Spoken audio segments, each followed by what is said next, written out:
Good morning students. आज हम doctor Rajendra Prasad ji के जीवन परिचय के विषय में जानेंगे। हमारे देश के प्रथम राष्ट्रपति डॉक्टर राजेंद्र प्रसाद गांधी जी के मुख्य शिष्यों में से एक थे। स्वतंत्रता संग्राम सेनानियों में इनका नाम प्रमुख रूप से लिया जाता है। उन्होंने भारत की आज़ादी के लिए अपने प्राण न्यौछावर करने तक की ठान रखी थी। डॉक्टर प्रसाद बिहार के मुख्य नेता थे। नमक आंदोलन तथा भारत छोड़ो आंदोलन के दौरान इन्हें जेल यातनाएं भी सहनी पड़ी। अब हम इनका जीवन परिचय देखते हैं। देश रत्न डॉक्टर राजेंद्र प्रसाद का जन्म 3 दिसंबर सन 1884 ईस्वी में बिहार राज्य के छपरा जिले के जीरादेई ग्राम में हुआ था। इनका जन्म जो है, बिहार एक राज्य है, वहाँ पर छपरा जिला है। उस छपरा जिले में जीरादेई नाम का एक गांव है, वहाँ पर इनका जन्म हुआ था। इनके पिता का नाम महादेव साय था। माता का नाम कमलेश्वरी देवी था। इनकी माता एक धार्मिक महिला थी, मतलब इनकी माता जो थी धार्मिक प्रवृत्ति की महिला थी। और इनका विवाह 13 वर्ष की अवस्था में हुआ था। इनका विवाह जो 13 वर्ष की आयु में हो गया था। और इनकी पत्नी का नाम राजवंशी देवी था। इनका परिवार गांव के संपन्न और प्रतिष्ठित कृषक परिवारों में से था। इनका जो परिवार था प्रतिष्ठित परिवारों में से एक था।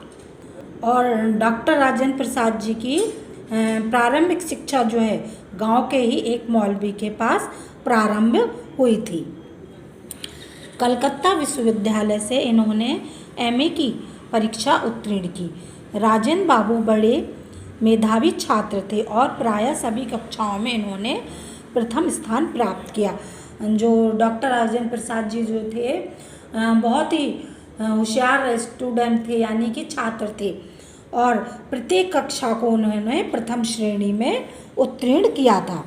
मुजफ्फरपुर के एक कॉलेज में कुछ दिन इन्होंने अध्यापन कार्य करने के पश्चात सन 1911 से 1920 ईस्वी तक राजेंद्र प्रसाद ने क्रमशः कलकत्ता तथा पटना हाई कोर्ट में वकालत की। यानी पहले इन्होंने एक कॉलेज में, मुजफ्फरपुर के एक कॉलेज में कुछ दिन अध्यापन कार्य किया और उसके पश्चात उन्होंने कलकत्ता के तथा पटना हाई कोर्ट में वकालत भी की। परंतु गांधी के आदर्श सिद्धांतों तथा आंदोलनों से प्रभावित होकर सन 1920 ईस्वी में इन्होंने वकालत छोड़ दी।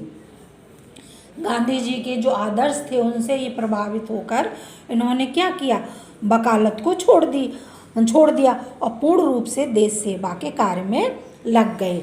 और इन्होंने चंपारण के आंदोलन में भी भाग लिया। भारतीय राष्ट्रीय कांग्रेस के ये 3 बार सभापति चुने गए। सन 1962 ईस्वी तक भारत गणराज्य के राष्ट्रपति रहे। 1962 ईस्वी में इन्हें भारत की सर्वोच्च उपाधि भारत रत्न से अलंकृत किया गया। यानी भारत की जो सर्वोच्च उपाधि होती है भारत रत्न, उससे इनको नवाजा गया। सत्यनिष्ठता, ईमानदारी, निर्भीकता, देशभक्ति, साधुता और सादगी इनके रोम रोम में व्याप्त थी। राजेंद्र प्रसाद जी जो थे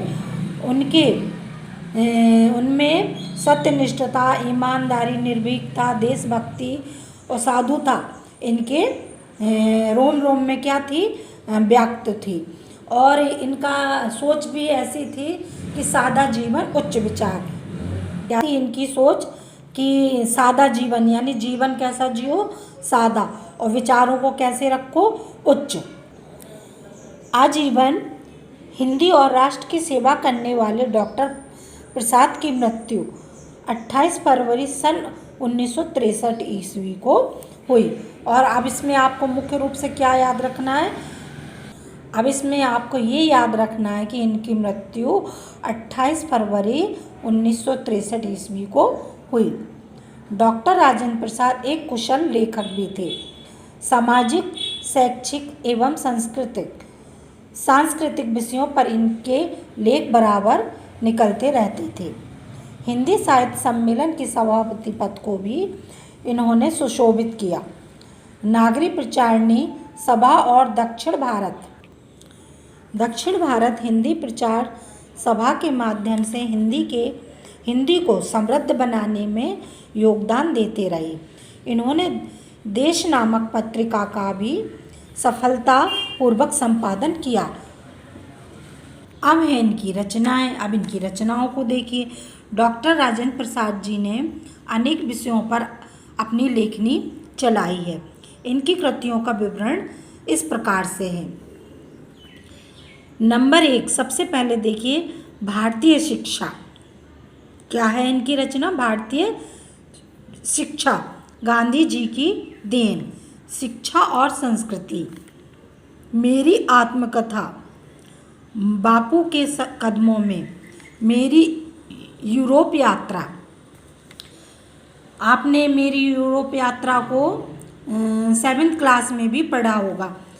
संस्कृति का अध्ययन, चंपारण में महात्मा गांधी तथा खादी का अर्थशास्त्र। इसके अतिरिक्त इनके भाषणों में भी कई संग्रह प्रकाशित हुए हैं। अब आपकी बात आती है डॉक्टर राजेंद्र प्रसाद की भाषा और शैली की। तो यहाँ से आपकी भाषा और शैली के बारे में देखिए।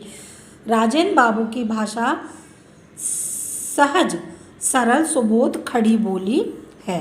कौन सी है इनकी भाषा? सरल, सुबोध और खड़ी बोली है।